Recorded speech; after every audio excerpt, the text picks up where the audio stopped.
नमस्कार दर्शकों, मैं हूं नाविका कुमार और आप जुड़ रहे हैं मेरे साथ सवाल पब्लिक का शो पर, जो आज स्पेशल एडिशन दिखा रहे हैं हम आपको। मैं स्विट्जरलैंड के शहर देवोस में हूं, जहां वर्ल्ड इकोनॉमिक फोरम का एक सेशन चल रहा है। आपने सुना ही होगा, बड़ी कहावत है कि बाप बड़ा ना भैया, सबसे बड़ा रुपया। आज इस रुपये की, इसी ग्रोथ की बात और चर्चा चल रही है वर्ल्ड इकोनॉमिक फोरम में। और इसमें भारत अपने आप को कहां पाता है, ये भारत से पहुंचे हुए तमाम मंत्री, राज्यों के मुख्यमंत्री, राज्यों के वित्त मंत्री अपनी अपनी प्रेजेंटेशन दुनिया को दिखा रहे हैं। इसके अलावा सबसे बड़े या भारत के जो औद्योगिक क्षेत्र के बड़े दिग्गज हैं वो भी यहाँ मौजूद हैं। और एक तरफ बात होती है 5 ट्रिलियन इकोनॉमी बनाने की भारत को, और दूसरी तरफ बात होती है ओल्ड पेंशन स्कीम की, यानी कि वही बात रेवड़ी कल्चर वाली। कई ऐसे राज्य हैं जिन्होंने हाल ही में कंपटीशन लगाकर ये रेवड़ी कल्चर शुरू किया है, चाहे वो हिमाचल हो, चाहे वो झारखंड हो, चाहे वो राजस्थान और छत्तीसगढ़ हो या पंजाब ही हो। और कहा जाता है कि राज्य का खजाना लुटाने के लिए ये ओल्ड पेंशन स्कीम अपने आप में काफी है। मैं सरकारी कर्मचारियों के ओल्ड पेंशन स्कीम लागू करने जैसा आर्थिक फैसला जो हो चुका है उसकी बात कर रही हूँ। ओल्ड पेंशन स्कीम को कोई अर्थशास्त्री अनसस्टेनेबल बता रहे हैं, यानी ऐसा फैसला जो आर्थिक तबाही ला सकता है, और ये सोचने की बात है। दूसरी ओर ओल्ड पेंशन स्कीम लागू करने वाली कांग्रेस और आम आदमी पार्टी इसे सामाजिक न्याय बताने में जुटी हुई है। सवाल पब्लिक का आज यही है कि क्या बोझ उठाएं टैक्स पेयर और जेब भरे पेंशनर की, वो भी अफसर। आखिर न्यू इंडिया में ओल्ड पेंशन का क्या काम? 5 ट्रिलियन का विजन वर्सेस ओल्ड पेंशन की स्कीम, यही है आज सवाल पब्लिक का।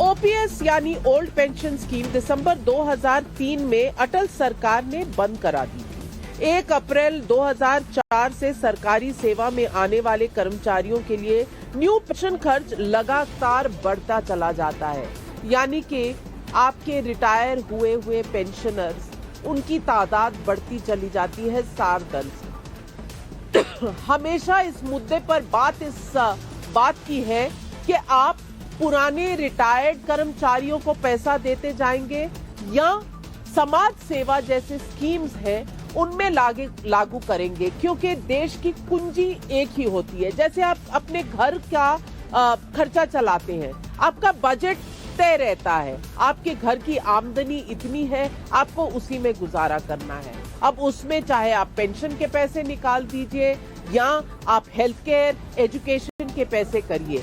इस तरह की जब बात होती है तो कांग्रेस समाज सेवा का बोलने लगती है कि समाज सेवा कर रही है।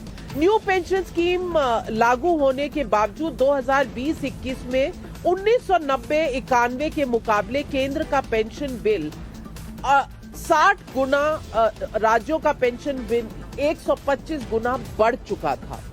ओल्ड पेंशन दोबारा लागू करने का फैसला लोक लुभावन तो है, लेकिन मनमोहन सरकार के समय योजना आयोग के उपाध्यक्ष मोंटेक सिंह आलूवालिया ने इसे बताया है एक ऐसी स्कीम जो दिवालिया कर सकता है किसी भी राज्य की। इसके अलावा कुछ राज्यों में ओल्ड पेंशन स्कीम लागू करने का ये फैसला ऐसे समय पे हो रहा है जब देश की इकोनॉमी कोविड के बाद झेल रही है कोविड के धक्के।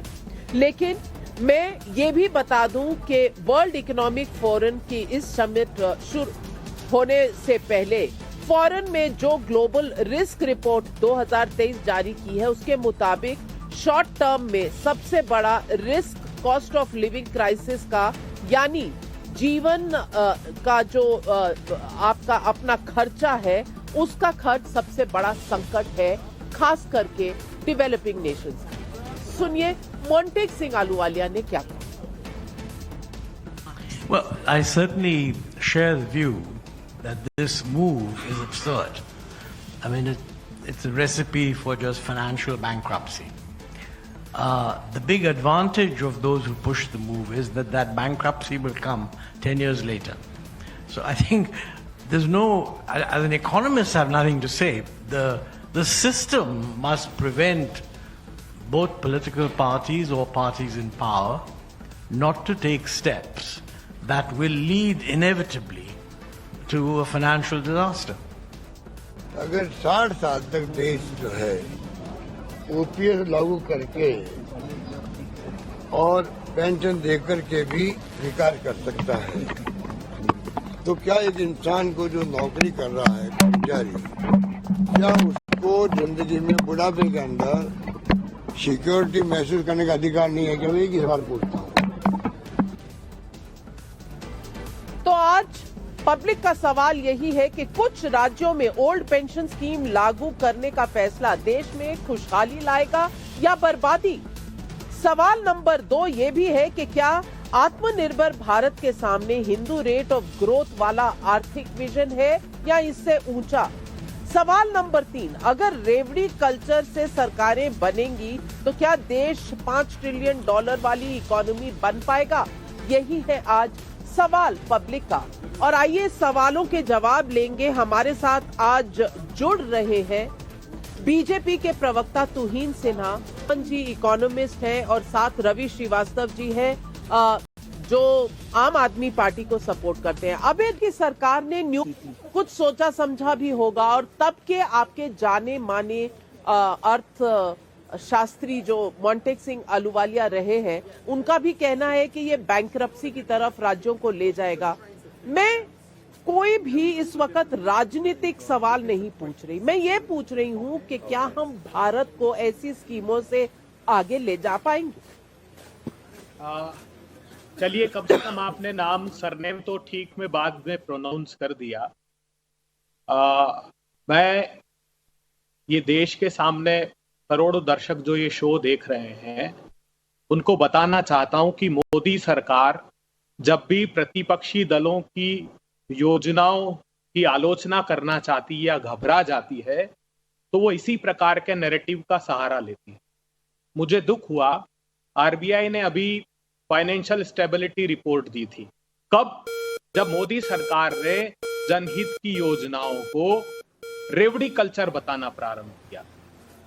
उन्होंने कहा कि जो सब्सिडी का बर्डन स्टेट्स का है वो फाइनेंशियल ईयर 21 में 11.2% से बढ़कर 12.9% हो गया। रेवड़ी कल्चर की स्कीम्स क्या है ये किसी को नहीं बताया।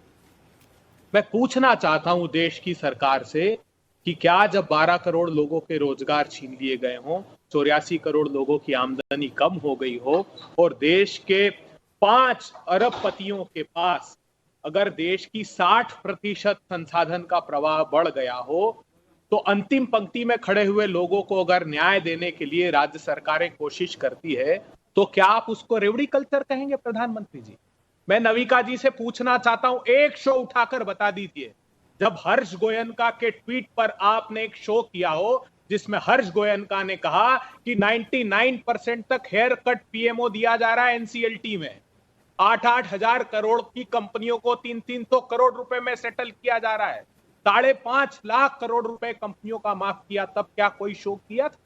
मैं पूछना चाहता हूं मोदी सरकार से कि किसानों को आपने कहा था बरेली की रैली में कि आमदनी 2 गुनी कर दूंगा 2022 तक। एनएसएसओ अपनी रिपोर्ट देता है कि उनकी आमदनी 27 रुपए प्रतिदिन रह गई और धन्ना सेठ दोस्तों की 1002 करोड़ रुपए प्रतिदिन हो गई। तब मैं पूछना चाहता हूं, चलिए आपने मेरे सवाल का अभय दुबे जी जवाब नहीं दिया।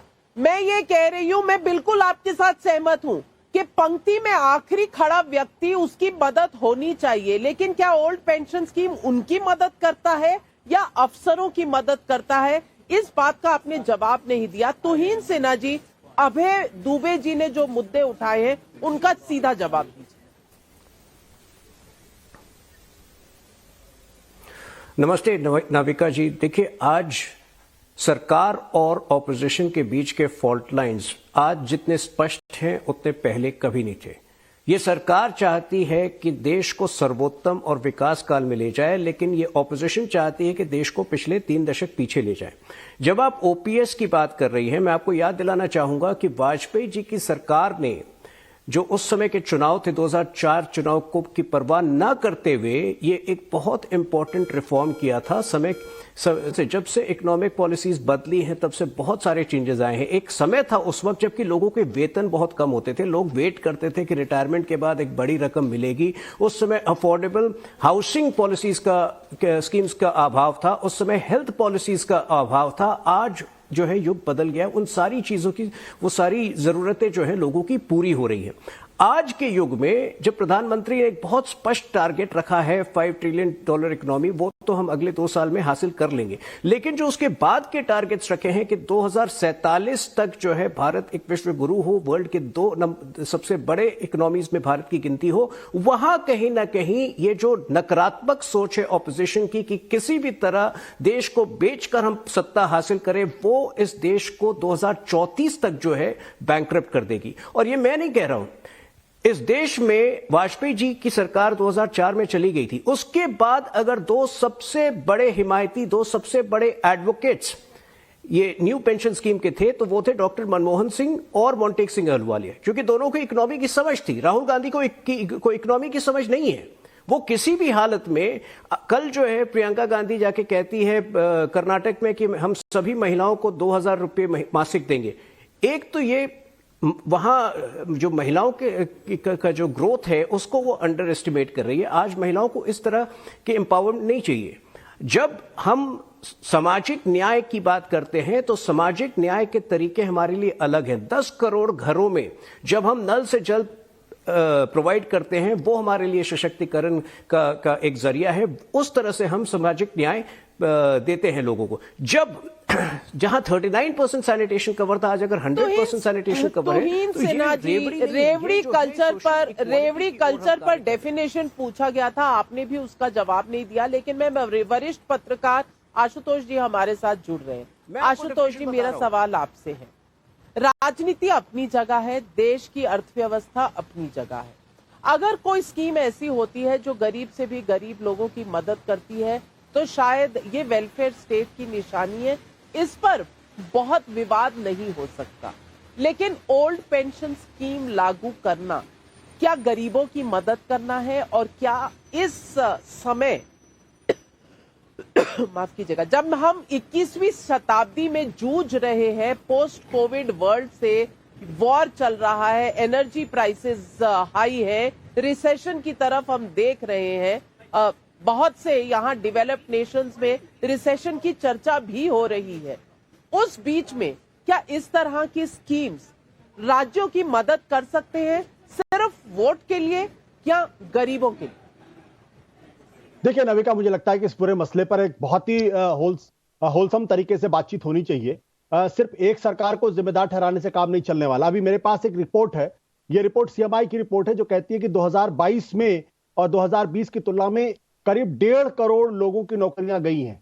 ये मेरी रिपोर्ट नहीं है, ये रिपोर्ट सीएमआई की रिपोर्ट है। तो इसकी भी तो जवाबदेही कहीं ना कहीं तय होनी चाहिए। बेसिक बात इस बात को लेकर है कि रेवड़ी कल्चर कौन पॉलिटिकल पार्टी आज की तारीख में नहीं कर रहा है, चाहे वो नरेंद्र मोदी की सरकार हो। 2019 के लोकसभा चुनाव के पहले जो 7,000 रुपए देने की बात की गई थी, वो क्या वो रेवड़ी कल्चर नहीं था क्या? और उसके बाद अगर आज आप देखिए तो जो अभी 1 साल तक के लिए क्यों बढ़ाया गया है, जो 80 करोड़ लोगों को जो अनाज देने की बात की, वो भी तो एक तरीके का रेवड़ी कल्चर है। तो अगर आम आदमी पार्टी फ्री में बिजली देती है, फ्री में पानी देने की बात करती है, तो भारतीय जनता पार्टी भी वही काम कर रही है। आज की तारीख में ना भारतीय जनता पार्टी अपने को पवित्र कह सकती है, ना कांग्रेस पार्टी अपने को पवित्र कह सकती है, ना ही आम आदमी पार्टी पवित्र कर। सबको वोट चाहिए और वोट के लिए जो कुछ भी करना पड़े करेंगे, चाहे उसके लिए देश की अर्थव्यवस्था भाड़ में जाए।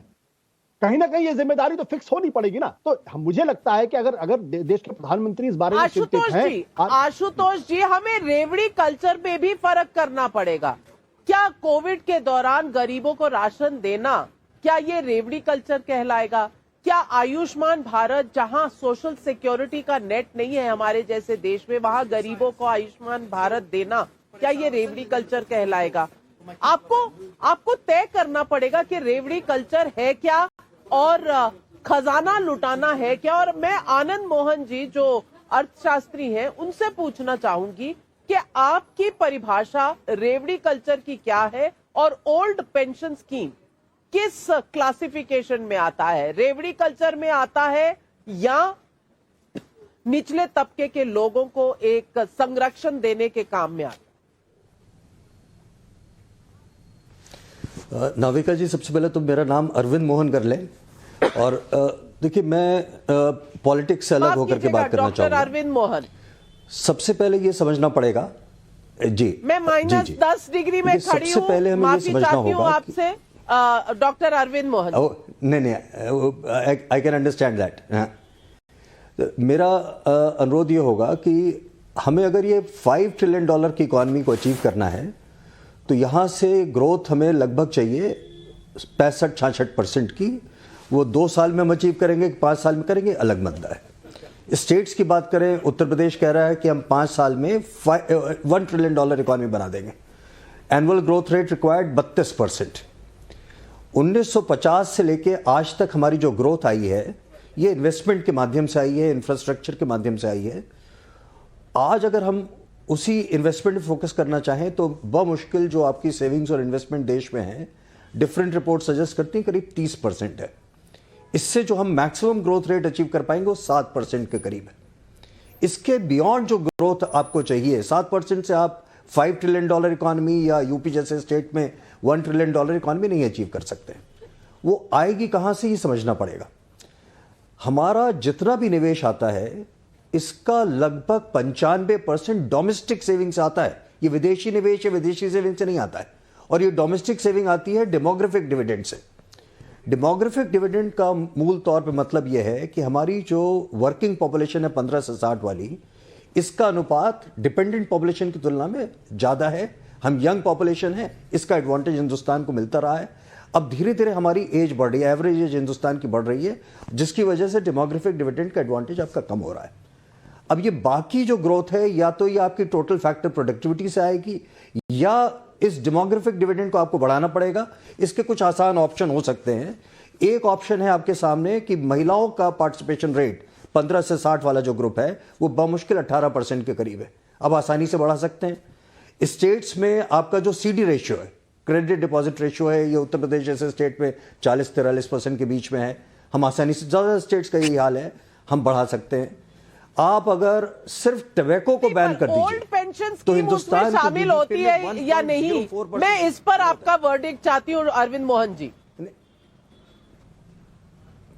देखिए, इस पर मुझे 1 मिनट अगर देंगे, सबसे पहले ये समझना पड़ेगा देश को एक सोशल सेफ्टी नेट की जरूरत है। और हमें जो सुप्रीम कोर्ट ने कहा कि हमें डिफाइन करना होगा, रेवड़ी कल्चर बिल्कुल अलग चीज है, सोशल सेफ्टी नेट बिल्कुल अलग चीज है। और मेरा फर्म मत है कि हिंदुस्तान में जो आज, जैसे आपने रिसेशन की बात की, अगर आप ओल्ड पेंशन स्कीम को, मुझे लगता है बिल्कुल दी जा सकती है। और ये जो तर्क आ रहे हैं, चाहे वो मोंटेक सिंह आलवालिया ने कहा हो या किसी ने भी कहा हो, मुझे इसमें बिल्कुल सब्सटेंस नहीं लग रहा। इसलिए नहीं लग रहा क्योंकि अगर आप अगले कुछ सालों का जो चैलेंज है आपके सामने, उसको एड्रेस करना है। आप अगर कोविड के पीरियड का ध्यान करें या 2008 के ग्लोबल मेल्टडाउन की बात करें, तो जो हमने मनरेगा जैसी योजनाएं चलाई थी वही हिंदुस्तान को बचा पाई थी। आपको इमीडिएट जो एडवांटेज है कई लाख करोड़ रुपए का, आपको इमीडिएट जो पे आउट 10% आप एम्प्लॉइज को कर रहे हैं, ये बच जाता है। इमीडिएट चैलेंज आपका जो रिसेशन का है, ये आप चेक कर पाएंगे। दूसरा आपको एडवांटेज है कि अगर आप $5 ट्रिलियन इकॉनमी पहुंच गए या उत्तर प्रदेश जैसे स्टेट 5 साल में आधा ट्रिलियन भी पहुंच गए, तो आपकी ग्रोथ 50% की ग्रोथ है 5 साल में। इसका मतलब यह है कि हिंदुस्तान जैसे स्टेट में अगर 5 साल में हमारी जीडीपी डबल हो जाती है या 80% भी बढ़ जाती है, आपकी कैपेसिटी कंप्लीटली ट्रांसफॉर्म हो जाती है। जो आज आपका चैलेंज है सेविंग्स का, सेविंग्स नहीं बढ़ रही है। ये जितना पेंशनर्स हैं जिसको पेंशन नहीं मिलेगी और एनपीएस वो काम नहीं कर पा रहा। रवि श्रीवास्तव जी, मुद्दा यही है कि आपके थाली में जितना खाना है वो उतना ही है। अब ये आप यूं ही दे किसी को या सबसे गरीब तबके के लोगों को दे, ये आपके ऊपर निर्भर है। इस पर सिर्फ बांटना क्योंकि इससे वोट आ सकते हैं, क्या ये फॉर्मूला सही है? देखिए नाविका, आज देश में सीनियर सिटीजन्स की पॉपुलेशन लगभग 13-13.5 करोड़ तक पहुंच गई है और वो बहुत तेजी से हर साल बढ़ती जा रही है। देखिए, जो व्यक्ति अपनी सरकारी सेवा में इतने साल तक अपना खून पसीना देता है, उसको अपने भविष्य को सुरक्षित करने के लिए जो भी पेंशन स्कीम है वो मिलना आवश्यक है। उसके ऊपर कोई समझौता नहीं हो सकता। सरकार के पास बहुत सारे रास्ते हैं जिनसे सरकार रेवेन्यू बना सकती है, बहुत सारे रास्ते हैं। देखिए, मैं एक उदाहरण के लिए एक चीज देता हूं आपको। प्रधानमंत्री की सुरक्षा पर दिल्ली के अंदर 592 करोड़ रुपए खर्च होते हैं, 592, और दिल्ली का इलेक्ट्रिसिटी का सब्सिडी बिल जो है वो सिर्फ 467 करोड़ रुपए है। तो बहुत सारी प्रायोरिटीज जो सरकार की हैं वो सरकार को बदलनी पड़ेंगी। और एक और याद रखिए कि अगर 2003 में अटल जी की सरकार ने इस पेंशन स्कीम को हटा दिया था तो 2004 में उनकी सरकार भी चली गई थी। ये बड़ा भावुक मुद्दा है, ये इंसान की जिंदगी बिल्कुल से सहमत हूं। और अवैध इस दुबे पे जी, मेरा किसी तरह सवाल यही है कि इस देश के सीनियर सिटीजन्स सबको जरूरत है सोशल सिक्योरिटी की, लेकिन क्या ओल्ड पेंशन स्कीम सबकी जरूरतों को देखता है या एक तबके की देखता है? और ये वही सरकारी कर्मचारी हैं जो अफसर स्टेज पर जिन्होंने हस्ताक्षर किए थे और न्यू पेंशन स्कीम लागू की थी। अब ये ओल्ड पेंशन स्कीम कहीं ना कहीं सिर्फ एक पॉपुलैरिटी का ड्रामा तो नहीं? देखिए नाविका जी, पहले तो मैं आपको पहली बार आपके शो में आया हूं और बधाई इस बात की दूंगा कि आपने आपकी डिबेट के साथ न्याय किया। ज्यादातर लोग जो पैनलिस्ट हैं वो इस दृष्टिकोण के हैं कि हाँ, ओल्ड पेंशन स्कीम मिलनी चाहिए। अब इसका संवैधानिक दृष्टिकोण भी मैं आपको बता दूं। 7th शेड्यूल में स्टेट लिस्ट को अगर आप देखेंगी तो ये स्टेट सब्जेक्ट है, केंद्र सरकार का इसमें कोई सरोकार नहीं है। विलिंगली राज्य अपनी इच्छा के अनुसार इस योजना से बाहर हुए थे। 2012 तक छत्तीसगढ़ में चलती थी, 2013 तक केरला में चलती थी। अभी वेस्ट बंगाल ने इसको ऑप्ट करके रखा है, त्रिपुरा ने रखा है। देश को यह भी समझना चाहिए कि ये तत्काल का कोई निर्णय नहीं है।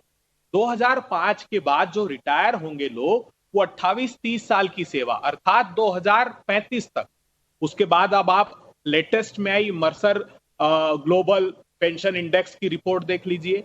उन्होंने 44 टाइप की वर्ल्ड वाइड पेंशन स्कीम्स को स्टडी किया और सारी पेंशन स्कीम जिसमें ओपीएस हो, एनपीएस हो और प्राइवेट कंपनियों की पेंशन स्कीम हो, हिंदुस्तान की स्थिति वर्स्ट बताई। उन्होंने कहा कि 41वें नंबर पर भारत है।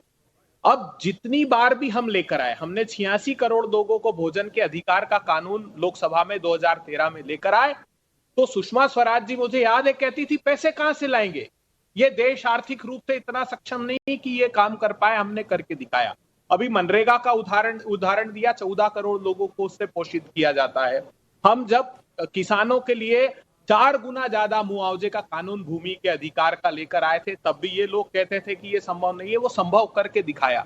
हम न्याय की योजना अगर 6,000 रुपए की अंतिम पंक्ति में खड़े हुए लोगों के लिए ला सकते हैं, तो आज देश को ये जानना चाहिए कि ओपीएस से ही पेमेंट्स हो रहे हैं। आज ऐसा नहीं है कि सभी राज्य सरकारें, क्योंकि अब वो 2030 के बाद से इंप्लीमेंट होना स्टार्ट होगी, जिसका ये भय आज दिखा रहे हैं। लेकिन दुबे जी, पब्लिक आपसे सवाल पूछ रही है और आज किरीट कुमार पटेल सुरेंद्र नगर से सवाल पूछ रहे हैं कि आमदनी अठन्नी, खर्चा रुपया, दिवाला निकलना तय है, तो क्या ओपीएस में समझदारी है?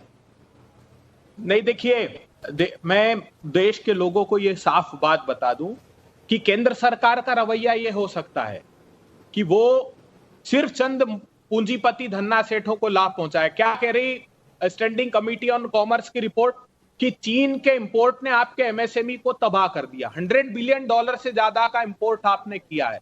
अगर parliamentary standing committee on commerce पढ़ेंगे तो उन्होंने कहा कि मोदी सरकार रिलक्टेंट है एंटी डंपिंग ड्यूटी लगाने में और अवैधानिक रूप से भी चीन से माल आ रहा है हिंदुस्तान में, उसको मोदी सरकार को रोकना चाहिए। जो 10 लाख करोड़ रुपए आपने राइट ऑफ कर दिए, जो एनसीएलटी में आप 99% तक हेयर कट दे रहे हैं, बहुत सारे रास्ते हैं और राज्यों के पास क्षमताएं हैं। राज्य अपने स्तर पर, हमने प्रॉमिस किया है देश को कि हम अपने राज्यों में 500 रुपए का गैस का सिलेंडर देंगे। लेकिन मैं पूछना चाहती हूँ आज आशुतोष जी से। आशुतोष जी, अटल सरकार ने बंद कर दी थी पुरानी पेंशन स्कीम, यूपीए सरकार ने भी चालू रखी, क्या विपक्ष के दल अब वोटों के लिए ये ओल्ड पेंशन स्कीम की रेवड़ी बांट रहे हैं? ये राम कुमार शर्मा का करनाल से सवाल। देखिए नाविका जी, मैं एक बात स्पष्ट कर दूं कि मैं ओल्ड पेंशन स्कीम के बिल्कुल पक्ष में नहीं हूं और मैं इसमें बिल्कुल मेरा साफ मानना है। मैं मोन्टेक सिंह अहलुवालिया की बात से लगभग पूरी तरीके से सहमत भी हूं, लेकिन यहां पे जो मैंने पहले सवाल उठाया था वो सवाल महत्वपूर्ण है। सवाल इस बात को लेकर यह है कि आप अठन्नी बचा के आप इस देश की अर्थव्यवस्था को 5 ट्रिलियन इकोनॉमी नहीं कर सकते। आपको अपना मैन्युफैक्चरिंग सेक्टर इंप्रूव करना ही पड़ेगा। दुनिया चाहे अमेरिका हो चाहे चाइना हो, चाइना दुनिया का सबसे बड़ा मैन्युफैक्चरिंग हब बना। वियतनाम आज की तारीख में सबसे बड़ा मैन्युफैक्चरिंग हब बनता जा रहा। बांग्लादेश एक समय मैन्युफैक्चरिंग हब बना था। तो जब तक आप अपनी मैन्युफैक्चरिंग को अगर आप इंप्रूव नहीं करेंगे तो सवाल ये पूछना चाहिए था कि ये मोदी जी की सरकार है जिसने 2019 के चुनाव के पहले हर 6,000 रुपए किसानों को देने की बात की थी और जो 60 साल के ऊपर के स्मॉल और मार्जिनल फार्मर्स हैं उनको पेंशन देने की बात की थी। तो अगर तब पेंशन देना अगर सही था तो आज पेंशन देना गलत कैसे हो गया? तो मेरा सवाल बहुत साफ तरीके से है कि जिस स्थिति में आज हमारी आर्थिक स्थिति है, वी नीड मेजर रिफॉर्म्स और उसमें हमको बहुत सोच समझ के काम करना पड़ेगा। आपने बिल्कुल सही कहा, महाराष्ट्र आज 5.5 लाख करोड़ के घाटे में चल रहा, पंजाब 3.5 लाख करोड़ के घाटे पे चल रहा, यूपी 5.5 से 6 लाख करोड़ के घाटे पे चल रहा। ये सारे के सारे स्टेट दिवालिया होने के कगार पे हैं अगर डिफॉल्ट करेंगे बहुत जल्दी। दिक्कत क्या है कि हम चुनाव लड़ने के लिए कोई कह रहा हम बिजली माफ कर देंगे, कोई कह रहा पानी माफ कर देंगे, कोई कहेगा हम घर फ्री में कर देंगे, कोई कह रहा महिलाओं को 2,000 रुपए पर मंथ दे देंगे। ये जो रेवड़ियां बांटी जा रही इसकी वजह से देश का दिवाला निकल रहा। बिल्कुल, और हमारे सामने पाकिस्तान का एग्जाम्पल खड़ा हुआ है। श्रीलंका की हालत हमने देखी है और तब विपक्ष सवाल करता था सरकार से। आज तुहीन सिन्हा जी, आपका क्या सवाल है विपक्ष से? देखिए नाविका जी, एक दूरदर्शी नेता और एक दूरदर्शी सरकार का नजरिया बहुत अलग होता है क्योंकि वो देश के भविष्य के बारे में सोचती है। अगर पिछले बजट में हम 7.5 लाख करोड़ केवल कैपेक्स एक्सपेंडिचर में डालते हैं जो कि अप्रत्याशित था और 35% ऊपर था, तो उसका लाभ जो है इस देश के गांव में रहने वाले लोगों को मिलता है क्योंकि आज सीमलेस कनेक्टिविटी है। मैं काफी ट्रैवल करता हूं देश भर में। मैं पिछले 4 महीनों में कम से कम 7-8 राज्यों में जा चुका हूं। तो आज जो सीमलेस कनेक्टिविटी होती है अक्रॉस द कंट्री, उससे गांव में रहने वाले और शहर में रहने वाले लोगों की अपॉर्चुनिटीज में जो एक बड़ा अंतर था वो कम हुआ है। तो सामाजिक न्याय के अलग अलग तरीके होते हैं। ये जो विपक्ष का मानना है कि उनका तरीका सही है जो कि बहुत रूढ़िवादी तरीका है, वो गलत है। अभी आशुतोष जी कह रहे थे हमें अपनी जो इंडिजिनस प्रोडक्शन मैन्युफैक्चर बढ़ाना है। देखिए पीएलआई स्कीम्स जो पिछले 2 साल पहले इंट्रोड्यूस किए गए हैं, कम से कम 3 सेक्टर्स में, टॉयज, मोबाइल फोन और 1-2 अन्य सेक्टर्स में उसके रिजल्ट्स दिखने शुरू हो गए हैं। इंडिया आज जो है लीड एक्सपोर्टर्स है। कुछ सालों बाद जो हमने कभी कल्पना नहीं की थी, हम सेमीकंडक्टर मैन्युफैक्चरिंग हब होने जा रहे हैं और वो सही सेंस में गेम चेंजर होगा। तो सामाजिक न्याय के पैमाने अलग होते हैं। अगर मैं केवल अभी डेटा पर जाऊं, देखिए जो सरकारी एम्प्लॉयज रिटायर होते हैं उनका प्रतिशत कुछ पॉइंट, और ये एक टॉप इकोनॉमिस्ट ने कोट किया है, कुछ 0.5% होगा। क्या ये जायज है कि टैक्सपेयर्स की मनी का 15% इनकम को? यही सवाल है कि थोड़े से लोगों के लिए सिंबॉलिक ओल्ड पेंशन स्कीम लाना कहां तक सही है और देश राज्य का खजाना इसमें लुटाना। और रवि श्रीवास्तव जी, मैं आपसे भी सवाल पूछूंगी, क्या अरविंद केजरीवाल या कांग्रेस पार्टी को ओल्ड पेंशन स्कीम की जगह कोई डेवलपमेंटल विकास का स्कीम नहीं लाना चाहिए था, जिससे नौकरियां भी बढ़े, जिससे और कारोबार बढ़े और तरक्की हो उस एरिया की जिसका डेवलपमेंट हो, जिस राज्य में आपकी सरकारें हैं? तो क्यों ओल्ड पेंशन स्कीम एक पुराना फॉर्मूला लेकर इसी पर सारा आपने अपना जान लगा दी है क्योंकि आपको लगता है कि ये एक शॉर्टकट टू वोट्स है? नाविका जी, मैं बहुत पहले भी कह चुका हूं कि जो भी विकास हो उसको समाज के आखिरी पायदान पे खड़े हुए व्यक्ति तक पहुंचना चाहिए। ये बड़ी बड़ी वंदे भारत स्कीम या कई शहरों के अंदर नए नए एयरपोर्ट बना देना या पोर्ट्स डेवलप करना, ये सारी चीजें जो है वो सरकार की जिम्मेदारी है, उसे करनी है, ये विकास में नहीं आती है। ये 0.001% पॉपुलेशन को केटर करती है। जो समाज का आखिरी आदमी है उसकी समस्याएं मूलभूत है, उसको बिजली, सड़क, पानी, शिक्षा, स्वास्थ्य, इन 5 चीजों के अलावा और किसी चीज की जरूरत नहीं है। क्या देती है सरकार? स्वास्थ्य के अंदर बीमा करवा लो, व्यापार करना है, आयुष भारत भी तो मिल रहा है, लेकिन पब्लिक ने और भी सवाल उठाए हैं। नियंता तंकर दिल्ली से और शरद त्यागी यमुनानगर हरियाणा से पूछ रहे हैं ये सवाल। आइए सुनते हैं पब्लिक के ये सवाल।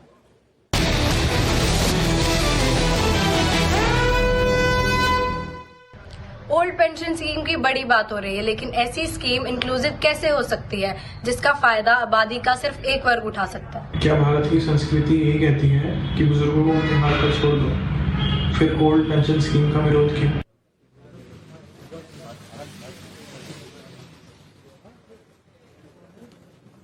अरविंद मोहन जी, आप ये बहुत ही सुशील लड़की ने जो सवाल, यंग लड़की ने जो सवाल पूछा, इसका जवाब दें। देखिए, ये एक बड़ी बेसिक सी बात है कि हम 50 साल पुराना जो फॉर्मूला है कि ग्रोथ पर हमेशा फोकस रहा हिंदुस्तान में 1950 से लेकर आज तक, आपका सोशल जस्टिस और एम्प्लॉयमेंट जनरेशन, पॉवर्टी एलिवेशन, ये हमेशा बिल्कुल हाशिए पर रहा है। कभी हमने इस पर फोकस नहीं किया। परिणाम ये है कि 1970 में, जिसको आप हिंदू रेट ऑफ ग्रोथ कह रहे हैं, जब 1% ग्रोथ होती थी, 0.4% एम्प्लॉयमेंट जनरेशन होता था। आज स्थिति यह है कि जब 1% ग्रोथ होती है तो 0.01% की भी आपका एम्प्लॉयमेंट जनरेशन नहीं है। हम जिस ग्रोथ स्टोरी की बात करें, growth for home, paradigm shift की जरूरत है हिंदुस्तान को। और विश्वास मानिए, जो अल्टरनेटिव स्ट्रेटजीज है जिसको हिंदुस्तान में कई जगह टेस्ट भी किया गया है और दुनिया के दूसरे देशों में ब्राजील एक बहुत बड़ा एग्जांपल है। आप जब पैराडिगम शिफ्ट करेंगे, एम्प्लॉयमेंट जनरेशन, सोशल जस्टिस, ये इन चीजों पे जब आप फोकस करेंगे, विश्वास मानिए तब भी ग्रोथ होगी, और वो इंक्लूसिव ग्रोथ होगी, 140 करोड़ लोगों के लिए होगी। तो हमें ये जो एक माइंडसेट है जो ब्लॉक हो गया है कि सिर्फ जब आप ग्रोथ पे फोकस करेंगे, और बिल्कुल मैं यही बात कांग्रेस के प्रवक्ता अभय दुबे जी के सामने रखना चाहती हूँ, और मेरा भी यही नजरिया है कि कोई भी देश बस कुछ 1-2 सालों में नहीं बनता। 1947 से लेकर 1990 के दशक तक हमने देखा सोशलिस्ट, समाजवादी किस तरह से नीतियां रही हमारे देश में, और 1990 और 1991 के दौर में जो हमारी इकोनॉमी का हाल हुआ, वो भी आप उससे भी वाकिफ है कि गोल्ड तक गिरवी रखने की नौबत आ गई थी। उसके बाद हमारी अर्थव्यवस्था खुली, लिबरलाइजेशन हुआ, और तब डॉक्टर मनमोहन सिंह ने जिस तरह से नई दिशा और दशा दी इकोनॉमी को, पीवी नरसिम्हा राव की बैकिंग के साथ, वो आगे लेकर गई इस देश को। लेकिन गवर्नेंस में कंटिन्यूटी रही। जब सरकार आई अटल बिहारी वाजपेयी की, तो उन्होंने ओपन इकोनॉमी, लिबरलाइज्ड इकोनॉमी को रिवर्स नहीं कर दिया था। उसी तरह ओल्ड पेंशन स्कीम जो पहले थी और जिसे अटल सरकार में हटाया गया, उसे यूपीए सरकार ने लागू रखा। अब जरूरत क्या पड़ी कि आपने उसको रिवर्स किया है? इस पर पूरे देश को सोचने की जरूरत है, क्योंकि वोट तो मिल जाएंगे, लेकिन देश का निर्माण लंबी व्यवस्था से होता है। क्या हम उस व्यवस्था के साथ खिलवाड़ कर रहे हैं? इस पर पूरे देश को बहुत लंबी डिबेट छेड़नी चाहिए और इस पर एक साझा ओपिनियन बनाना चाहिए। आज सवाल पब्लिक का शो पर हमारे साथ जुड़ने के लिए आपका बहुत धन्यवाद। पर जाइएगा मत दर्शकों, क्योंकि यहाँ आने से कुछ ही देर पहले जहां वर्ल्ड इकोनॉमिक फोरम का एक सेशन चल रहा था, वहां से केंद्रीय मंत्री स्मृति ईरानी जी जब बाहर निकली तो मैंने उनसे भी बातचीत की इस पूरे मुद्दे पर। आइए सुनवाती हूं आपको केंद्रीय मंत्री स्मृति ईरानी जी के साथ उनकी बातचीत। Thank you very much for joining me, Smriti Irani ji, Union Minister for Women and Child Development and Minority Affairs. Smriti जी, आज हम डेवॉस में खड़े हैं और प्रधानमंत्री जी ने एक सपना देखा था, एक टारगेट भी रखा था कि हम भारत को 5 ट्रिलियन इकोनॉमी बनाएंगे। आज जब आप डेवोस में वर्ल्ड इकोनॉमिक फोरम में है, तो क्या भारत की ये कहानी इंडिया स्टोरी जो है बाकी दुनिया कैसे देख रही है? हिंदुस्तान देश भर में एक चर्चा तो है ही, लेकिन यहाँ पे डावोस में जहाँ विश्व भर की सरकारें आती हैं, विश्व भर के इन्वेस्टमेंट कंपनीज आती हैं, सबके बीच में एक ही चर्चा है, एक हिंदुस्तान का पोटेंशियल, हमारा स्किल फोर्स को लेके। वर्क फोर्स बहुत लोग कहते हैं, लेकिन अगर आप एप्टीट्यूड की, काबिलियत की दृष्टि से देखें तो हमारा स्किल फोर्स क्या है। 700 मिलियन हमारे देशवासी लिटरेट हैं, मतलब पढ़े लिखे हैं, जिसमें से 600 मिलियन हमारी वर्कफोर्स का हिस्सा हैं। इसमें आज अगर आप बाकी देशों के नज़रिए से देखें तो हिंदुस्तान की क्या क्या उपलब्धि रही। एक चर्चा रही कोविड से पहले कि क्या हिंदुस्तान के ग्रामीण अंचल में टेक्नोलॉजी के माध्यम से सरकार जनता जनार्दन तक जो ज़रूरत की चीज़ें हैं लॉकडाउन की स्थिति में पहुंचा सकती हैं। ये हमने पूरी दुनिया में साबित कर दिया कि 80 करोड़ नागरिकों को सतत 28 से 30 महीने तक घर तक राशन पहुंचाना मुफ्त में। जब देश कई वेस्टर्न वर्ल्ड में चिट पर लिख रहे थे किसको क्या वैक्सीन मिली है, हिंदुस्तान ने कोविन करके एक एप्लीकेशन बनाया, हर हिंदुस्तानी ने उसको अपनाया और 200 करोड़ से ज्यादा डोजेस मुफ्त में हमारी सरकार ने मुहैया कराया। एक तरफ सरकार ने सामाजिक अपने दायित्व का निर्वहन किया, लेकिन साथ ही साथ रिफॉर्म का एजेंडा समाप्त नहीं हुआ, रुक नहीं गया। आज विश्व भर में सबसे बड़ा ग्रीन हाइड्रोजन का जो मिशन है वो हिंदुस्तान ने प्रस्तावित किया है। प्रधानमंत्री ने 2 हफ्ते पहले ही अपने कैबिनेट में ये निर्णय लिया। ग्रीन ग्रोथ जिसे कहते हैं और सस्टेनेबल एनर्जी जिसे कहते हैं, वो विश्व के पटल पे भारत की एक बहुत बड़ी उपलब्धि की दृष्टि से देखा जा रहा है। साथ ही भारत में आर्थिक नए आयामों को कहीं ना कहीं परिपक्व करने की दृष्टि से देखा जा रहा है। लेकिन स्मृति जी, विपक्ष का ये कहना है कि आप ग्रीन एनर्जी की बात करेंगे लेकिन पोल्यूशन बढ़ता चला जा रहा है, आम इंसान की जिंदगी में कोई फर्क नहीं आया। आप कह रही हैं कि रिफॉर्म्स छोड़ा नहीं। वहां विपक्ष के कुछ राज्य ऐसे हैं जिन्होंने ओल्ड पेंशन स्कीम दोबारा से लागू कर दी है और इसे आरबीआई ने भी कहा है और पुराने विशेषज्ञ जो है, जो कांग्रेस के समय भी रहते थे, मोंटेक सिंह आलूवालिया जी, उन्होंने भी कहा है कि ये बैंकरप्ट कर देंगे। तो एक तरफ 5 ट्रिलियन इकोनॉमी और हम रिफॉर्म्स की बात कर रहे हैं, दूसरी तरफ ये ओल्ड पेंशन स्कीम और ये जो मुफ्त का राशन है ये भी चलता जा रहा है। कोविड हालांकि अब खत्म हो गया है, तो क्या ये रेवड़ियों का जो कल्चर है ये किसी न किसी तरीके से चल रहा है? मुझे लगता है कि 2-3 सवालों को आपने एक ही सवाल में मिश्रित किया है। सबसे पहले तो चलें ओल्ड पेंशन स्कीम की बात करें। साधारण नागरिक को पहले तो कहीं ना कहीं अपनी वार्ता के माध्यम से बतलाना पड़ेगा ओल्ड पेंशन स्कीम और नई पेंशन स्कीम में क्या फर्क है। नाविका जी, आप भी कामकाजी महिला हैं, तो कहीं ना कहीं प्रोविडेंट फंड में आपका योगदान होता है, अपनी तरफ से थोड़ा बहुत शायद आपकी कंपनी भी योगदान करती है। ओल्ड पेंशन स्कीम में जितना आप अपनी लास्ट सर्विस में, कोई भी जो अफसर है लास्ट सर्विस में जितनी भी उनकी आय थी उसका 50% उनको पेंशन में मिलता था। जो नई पेंशन स्कीम है उसके अंतर्गत जो सरकार ने प्रस्तावना की, और ये भी ध्यान रखें ये प्रस्तावना अफसर्स के माध्यम से ही आई, ये नहीं है कि नरेश का कंट्रीब्यूशन रहता है। अगर आप इसको क्वांटिफाई करें कि लगभग कितने रुपए होंगे सालाना, 1,500 से 2,000 रुपए। लेकिन अगर आप ये कंट्रीब्यूशन करते हैं, आप अगर ऑफिसर हैं तो आपको टैक्स की डिडक्शन मिलती है 1.5 लाख तक की। अगर आप ऑफिसर हैं और रिटायर कर रहे हैं तो आपको सीजीएचएस के माध्यम से आपकी कोई भी मेडिकल इमरजेंसी होगी उसकी मुफ्त की सेवा मिलती है। अगर आपको कहीं डायग्नोस्टिक्स करना है वो आपको रिबेट पे मिलता है। अगर आपको कहीं दवाइयाँ चाहिए तो आपको रिबेट पे मिलता है। तो एक सिस्टम जो आपने कहा विशेषज्ञ जो कांग्रेस सरकार का हिस्सा रह चुके हैं बार बार कह रहे हैं कि जनता की तिजोरी में जो जनता की तिजोरी का पैसा है उसको जनता के लिए ज्यादा प्रोडक्टिवली इस्तेमाल करें और आप उस पैसे को लेके अपनी राजनीति चमकाने की कोशिश ना करें। तो आप जनता से ही पूछ लीजिए, आप प्राइवेट सेक्टर में काम करते हैं, क्या आपको वो सुविधा है जो ओल्ड पेंशन स्कीम कहता है? क्या आप ये कहना चाहते हैं कि एक ऑफिसर 1,500 रुपए सालाना नहीं दे पाएंगे? दे पाएंगे, लेकिन इसको एक पॉलिटिकल हथियार के रूप में कांग्रेस पार्टी ने कई राज्यों में निश्चित रूप से भुनाने की कोशिश की है। लेकिन क्या जनता का पैसा जनता से छीनना कांग्रेस की आदत सी नहीं लगती आपको?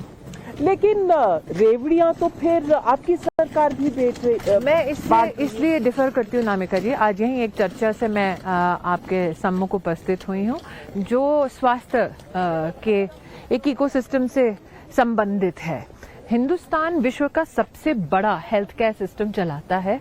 विशेषतः प्रधानमंत्री जी ने आयुष्मान भारत की जब कल्पना की तब उस कल्पना नहीं बल्कि उस हकीकत के अंतर्गत देश के 10 करोड़ परिवार, इसका मतलब लगभग 40 से 50 करोड़ नागरिकों को जो गरीब हैं उनको देश के 26,000 अस्पतालों में 1300 से ज्यादा जो हमारी अलग अलग प्रकार की डिजीज हैं उससे जूझने के लिए 5 लाख सालाना उसकी मदद मिलती है।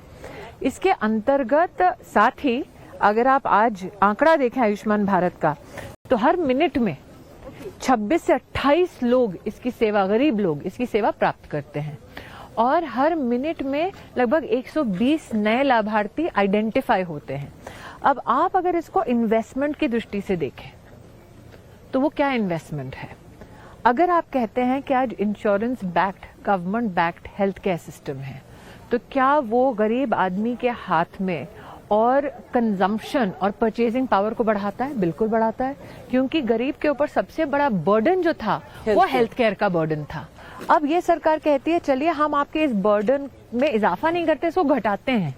आपके पास जो साधन अब आर्थिक दृष्टि से उपलब्ध होंगे उसको आप अपने परिवार के शिक्षा में लगाएं, उसको आप कंजम्पशन में लगाएं, आपकी परचेजिंग पावर को बढ़ाएं, इकोनॉमी को फ्यूल करें।